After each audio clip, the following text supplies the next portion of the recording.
Eugene Kontorovich is a professor at George Mason's Antonin Scalia School of Law and the director of its Center for International Law in the Middle East.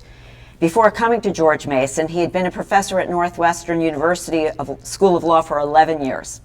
An expert in international and constitutional law, he has published over 30 academic articles in the leading law reviews and peer-reviewed journals. His scholarship has been cited in leading international law cases in the U.S. and abroad. Professor Kontorovich is also the I must have gotten that wrong, in the International Law Department, must be the head director, at the Kohelet Policy Forum, a Jerusalem-based think tank, and is recognized as one of the world's preeminent experts on international law and the Arab-Israeli conflict. He has, quote, emerged as a one-man legal lawfare brain trust for the Jewish state, unquote, according to Haaretz. Professor Kontorovich also plays a leading role in many Israel-related policy matters and is regarded as the intellectual architect of U.S. state laws regarding boycotts of Israel. There are seats up here, sorry. In his work at Forum Kohelet, he regularly advises senior Israeli, U.S., and European officials. His expertise is often sought out and quoted by all the major news organizations, including the New York Times, to the Wall Street Journal, CNN, Fox News, BBC, and NPR. He has been honored with a fellowship at the Institute for Advanced Study in Princeton and with the Federalist Society's prestigious Bader Award, given annually to a scholar under 40 for outstanding scholarship and teaching. Professor Kontorovich attended the University of Chicago for college and law school and taught there for 2 years as a visiting professor afterwards. After law school, he clerked for Judge Richard Posner on the U.S. Court of Appeals for the Seventh Circuit. In his previous career, he was a newspaperman at the Wall Street Journal, the New York Post, and for many years at the Forward. It is my distinct pleasure and honor to welcome Dr. Eugene Kontorovich.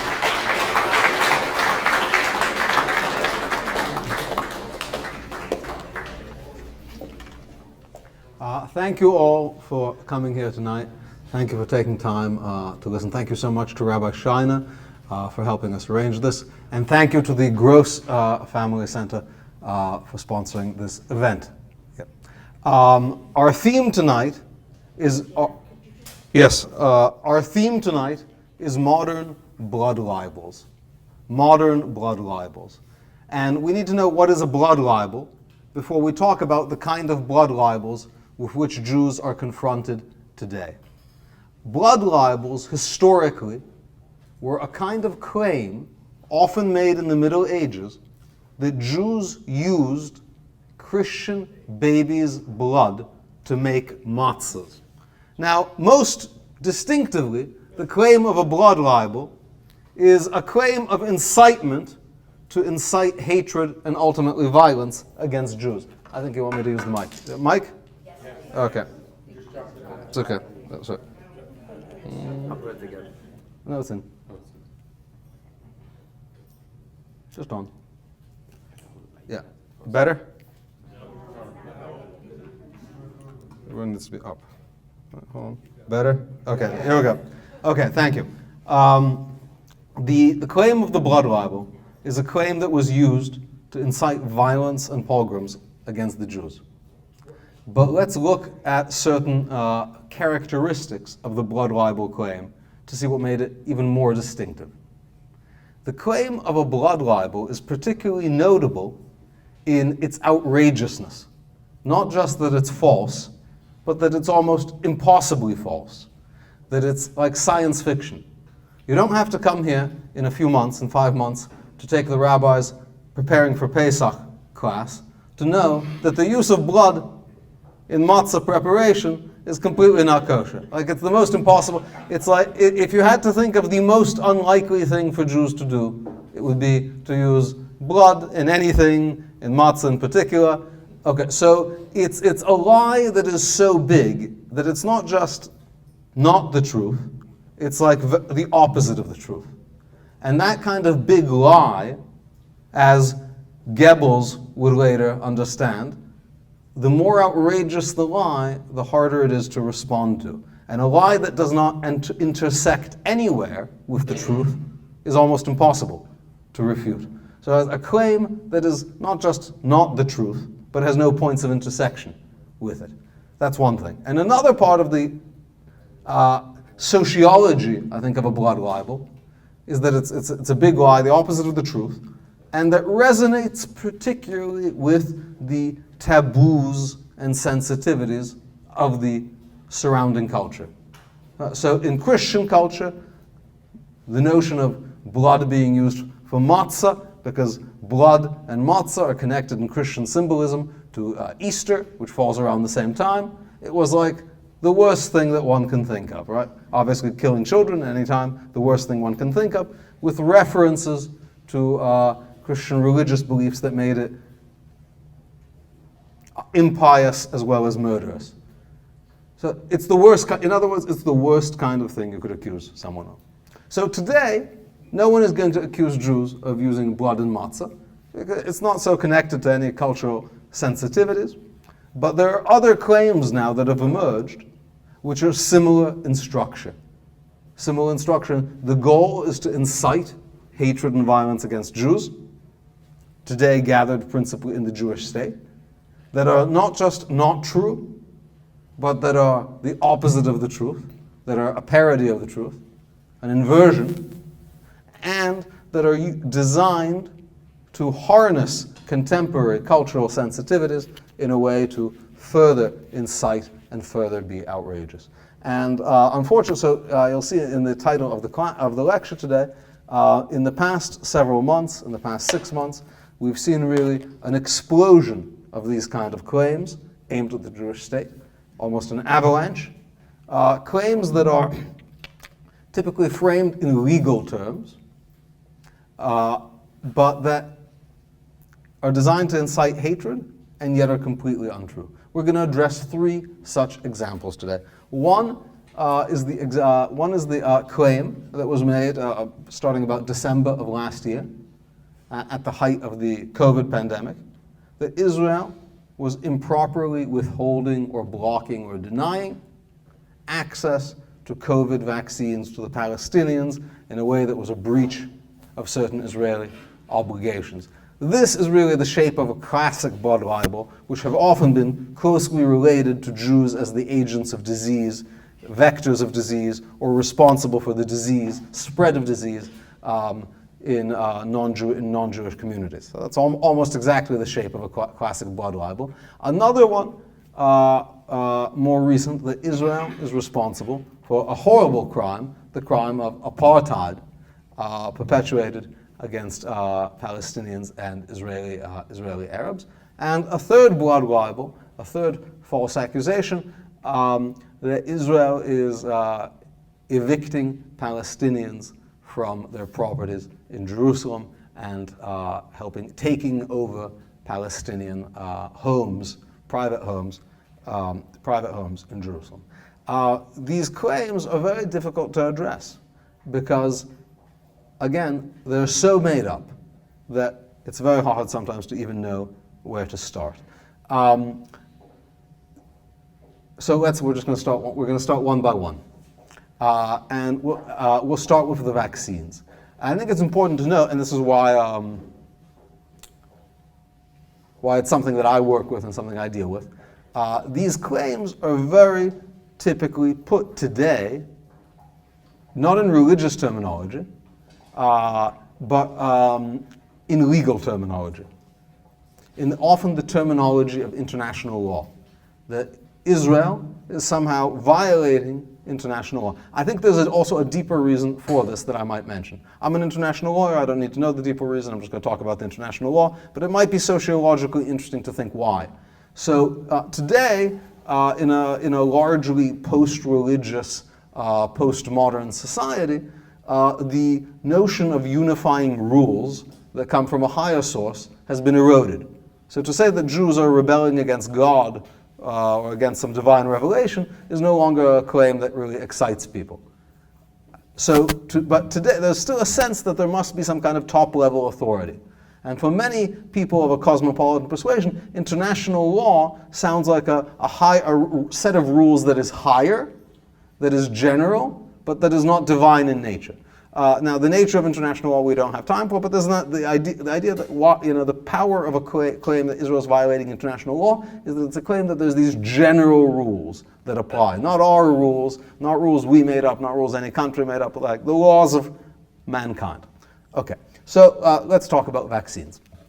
A claim became very popular about 6 months ago. It began with a few fringe NGOs and was eventually echoed in the halls of Congress, in the halls of the British Parliament, in the halls of the European Parliament, that Israel is breaching its obligation to the Palestinians to provide Palestinians with COVID vaccine. And the claim was that Israel is obligated under international law, in other words, the higher law. Israel is obligated under international law to provide Palestinians with free COVID vaccines. In fact, there not only is no such obligation in international law, but the relevant international legal instruments, if anything, say the opposite. So, first of all, Israel and the Palestinians signed the Oslo Accords in 1993. And in 1995, they signed a supplemental document spelling out the details of the Oslo Accords in great detail. And that document has a specific provision called public health that addresses who is responsible for the public health of the Palestinians. And under the Oslo Accords, for which a few people won Nobel Prizes, so it was taken as a pretty serious international thing, it says the Palestinians have exclusive responsibility for the public health of the Palestinian population. And of course, immunization is just a subset of public health. Now, more importantly, it actually says that Israel surrenders, gives over to the Palestinians all the powers over public health, which doesn't just mean that it's a Palestinian obligation, but that Israel doesn't have the power, doesn't have the right, does not have any ability to interfere in the public health of the Palestinians, because providing for people's health is not just an obligation, it's also part of governing them, right? There's different ways to provide for people's health, different policy choices you need to make, which vaccine and so forth. This is left entirely to the discretion of the Palestinians because they have their own form of self-government. Now, people who didn't disagree, who wanted to bypass this claim said, forget about the Oslo Accords, they don't count, they don't matter, except when they only count when they obligate Israel to do something to the Palestinians, but when they don't, they don't count. Instead, this is occupied Palestinian territory, and under the laws of occupation, Israel is obligated to provide vaccines. So again, this is an argument that's very hard to address, because first of all, it is not the case that Israel is occupying the Palestinians, and so it's not a situation of occupation. But even if it were a situation of occupation, even the most cursory look at the relevant international conventions make quite clear that there would be no obligation to vaccinate. For example, the Fourth Geneva Convention, Article 56, deals in particular with hygiene and public health, what an occupied power is supposed to do to deal with public health in an occupied area. So assume in a counterfactual situation, Israel were occupying the Palestinians. The explanatory note to the Article 56, sort of spelling out what it means, says the task of providing for public health is above all one for the competent services of the occupied country itself. In other words, even if Palestine were the occupied country, the task of providing for public health would be up to them. Interestingly, it goes on to, there's another provision of the Geneva Conventions, not cited in relation, but it's useful to know. Article 6 of the Geneva Convention specifies the rest of the provisions of the Geneva Convention, in particular the provisions of public health, stop applying 1 year after the close of hostilities. That means that even if Israel ever was, even if it still is occupying the Palestinian territory, the provisions dealing with vaccines and public health would have ceased to be relevant in May 1968. That's exactly in the same treaty that people are talking about. Now, needless to say, that part of the treaty is entirely uncontroversial. There's no room for interpretation. It's 1 year. It's a number, not an idea. Was not cited in any of the discussions by any of the junior legislators in Washington and in any of the public debate. In other words, the question of vaccines as a breach of some kind of obligation, something Israel owed the Palestinians, was injected purely because it was December, it was January. What was the hot button issue in the world? COVID vaccines, right? This was, and the characteristic of the bloodline was to take the most sensitive issue of the time. Now, interestingly, in another provision of the Geneva Conventions, it says if there's a country that's occupied and its medical services have collapsed and it doesn't have any hospitals, it can't run its own job, in that first year, the occupying power does have to step in and provide vaccines, and they can take over, basically. They can impose public health measures coercively on the population. So in the view that Israel would have an obligation to vaccinate, it would also have a power to impose quarantine on the Palestinians, charge them for the vaccines, and no country pays as much as Israel. That's why they got them so early. No one wanted to pay as much as Israel. Charge them for the vaccines, like take it out of their money, and forcibly vaccinate them if possible. Nobody thinks Israel should do that because no one actually believes that this provision applies. The idea was trotted out simply to accuse Israel of something that would resonate very powerfully and emotionally. Okay, so the vaccines is an example of a fairly narrow issue. Then at the same time, we're seeing an accusation that's much bigger, I think is going to last much longer. The accusation that Israel is committing the crime of apartheid against the Palestinian population. This accusation is much broader in its scope, and thus even more greatly untrue, and thus at the same time harder to refute. Because how do you refute something that so broad in the contours of its falsehood? So first of all, let's just say a few words about the crime of apartheid. Crime of apartheid was defined by an international legal treaty in the 1970s, the Convention Against Apartheid. And it was a convention designed to say that what South Africa was doing was a crime against humanity, a crime under international law.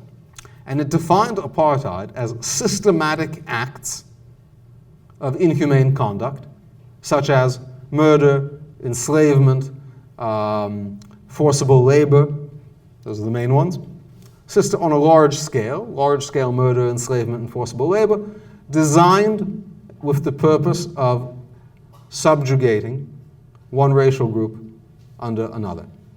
Now, by the way, that kind of stuff actually happens a fair amount in the world, and they didn't mean to say that like all of what China or Iran is doing is illegal. So they actually made it narrower. They said on a scale similar to South Africa.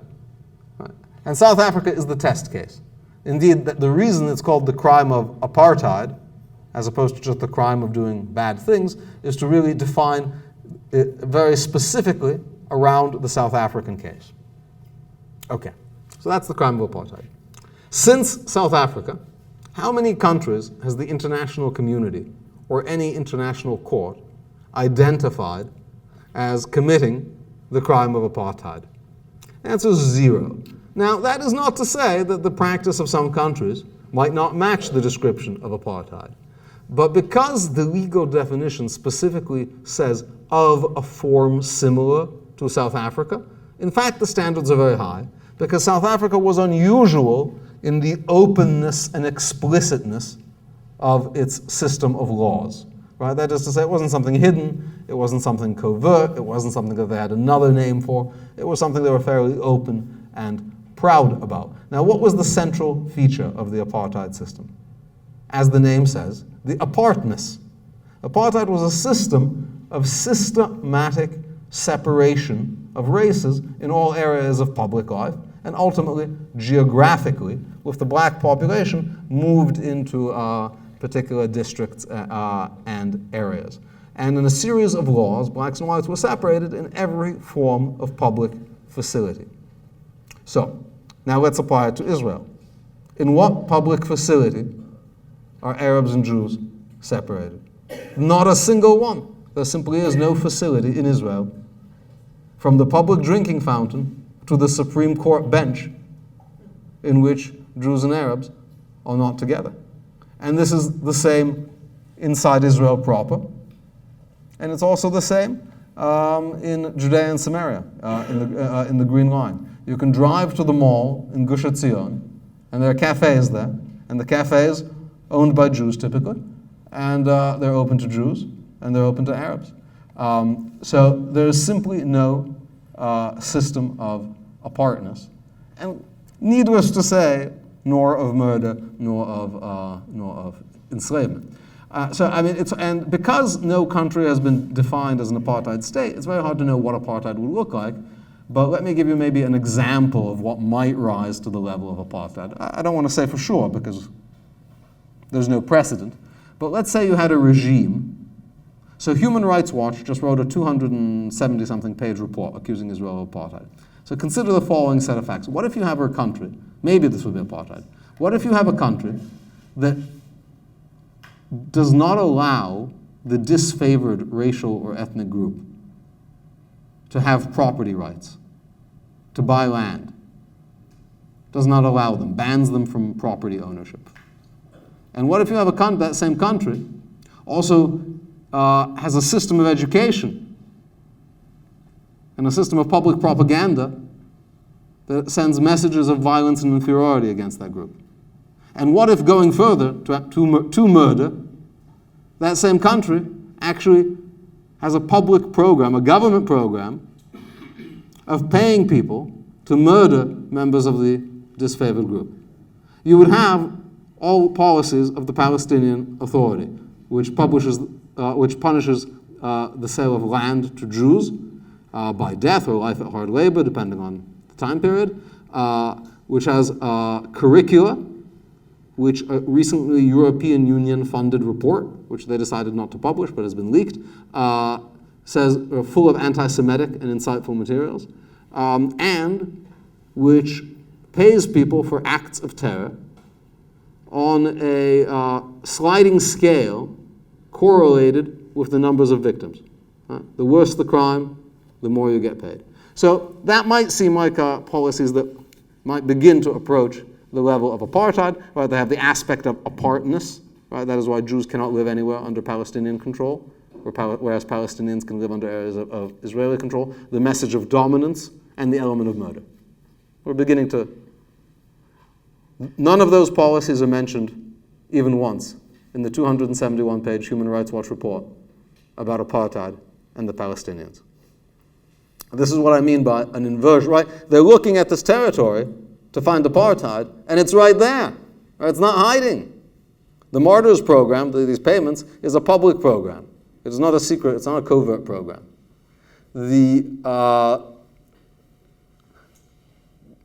Instead, they say Israel is guilty of apartheid.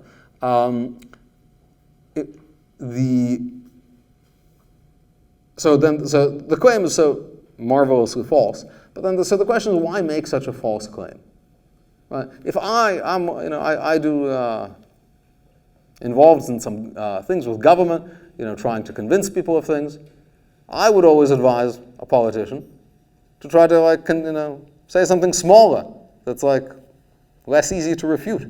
Why not just say something that's harder to refute, like to say Israel's doing some things that are bad, or some policies to the Palestinians that we disagree with, that we would do otherwise. Because apartheid, with its very clear racial connotations, happens to resonate with one of the most sensitive issues of our times, right? The issue of racial justice. And thus, you pick the accusation which is in the idiom of the dominant value of what would be seen as being most taboo by society. So we've moved on from matzah and questions of religious ritual, which used to be very evocative. Right? The Last Supper was a Passover Seder, so it was very evocative to people. So now it's not. So we pick the hot button issues of the day, exactly in the way of a blood libel. And of course, there's the other feature of a blood libel. It's one thing to say. So, for example, America is, today. It turns out America today is accused of systemic racism, systemic police execution of blacks, and it's taken as a criticism, but not taken as a basis for the abolishment of the state. But apartheid is a very unique crime, because there's been one apartheid regime, right, that we're familiar with, South Africa, and the remedy was not get them to do some things differently, right? The remedy was not to repeal the Black Homelands Act of 1970. Right? Not saying we're going to do some rearranging of the deck chairs. When it's that systemic, the remedy is the end of the regime. And that's what calling Israel an apartheid state is code for. That we've moved beyond criticism to saying this is a regime that really needs to be replaced in its entirety. Now, but interestingly, Human Rights Watch has written reports where they have said that some Chinese government policies are apartheid-like in nature, but they've never said that the Chinese Communist Party regime is a apartheid regime in whole, though obviously it involves the subordination of many ethnicities, such as the Uyghurs, the Tibetans, and many more. Okay, so that is apartheid. Then there is the question of land theft, evictions. This is a very, again, strange issue. I started being asked by some foreign diplomats, maybe also around February, say, can you explain to us what's going on with these Palestinians being kicked out of their homes? I said, I don't know what you're talking about, what Palestinians? And then they kept asking, and I thought, do they really mean this Sheikh Jarrah case? They can't mean the Sheikh Jarrah case. It's like nothing. It's not a big deal. But indeed, that's what they were talking about. So the Sheikh Jarrah, why did I not think it was a big deal? This is a 40-year ongoing court battle between some Israeli property owners and the world's most tenacious holdover tenants who have not paid rent in over 50 years, which is a really, really, really long time. So what's the story with these properties? The story is pretty simple. The properties, everyone agrees, belonged to a series of Jewish organizations before 1948. They were purchased by Jewish communal organizations, rabbis, in the 19th century, and were owned by Jewish groups and Jewish people until 1848. They're located right outside of the Old City in an area the Arabs call Sheikh Jarrah, that is also the home of the tomb of Shimon HaTzadik, a Jewish religious site. So there's a group of houses there. In 1948, during the War of Independence, that area fell under Jordanian control. And the Jordanians, with all the areas that fell under their control, kicked out every single Jew. A complete ethnic cleansing. Not a single Jew remained. So in Israel, you have an 80% Jewish minority, 20% Arab minority. Jordan, so one Jew would be too many. They kicked every single Jew out. Then there was Jewish property, and different things happened with different parts of the Jewish property. Some of the Jewish property, the Jordanians simply seized and transferred the title to people who they wanted to give it to. They just gave it, they regave it. It wasn't theirs, but they gave it away. And other property they took control of, but they never got around to giving it away. They used it for different purposes. They let people stay there. So in that latter set of properties, people started living after 1948, but they did not have title to it, certainly under Israeli law, but also not under Jordanian law. When Israel retook these territories in 1967, they made a very interesting decision. They decided to respect the titles of Palestinians who had been given land by Jordanians that previously belonged to Jews. And it makes a certain amount of sense, because it's not their fault, right? They were just living there, and they weren't the government, and the king wants to give them free land that belongs to other people. They never expected the Jews to come back, so why not? Makes a lot of sense. Because this is a big problem with absentee property after a war. If you think the status quo is going to go on forever, if you don't reassign title, then you're going to have vacant properties and general blight and neglect. And Israel did exactly the same thing with Palestinian property, of Palestinians who were absentee, who had left the territory. Because if you think the status quo is going to go on forever, you can't leave it ownerless. But the Jordanians did leave some subset of property ownerless. Sheikh Jarrah involves 7 cases involving a few plots of property that the Jordanians had left ownerless, had not transferred. So in 1967, the Jewish owners say, well, this property we have a claim to. But Israel still, and this is why I say the blood libel is the opposite of the truth, under Israeli law, they still say that even if the Palestinians do not have Jordanian title, they will still be treated as protected tenants under Israeli law. In other words, they're allowed to stay as tenants. You can't evict them as you would be able to evict normal tenants. But they're tenants.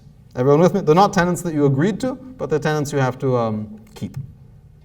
So these cases went to court, the Palestinians made property claims, and in a series of court cases that went on for decades, Israeli courts rejected all the Palestinian property claims, which they don't always do. They sometimes recognize them when they have validity, but in this case they said they were invalid, and they said you can stay, you're tenants.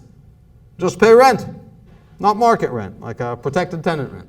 Now, the tenants have refused to pay rent for, as I mentioned, since 1967, and have done other things inconsistent with being protected tenants, like making changes to the properties, and other things you would not want your tenants to do.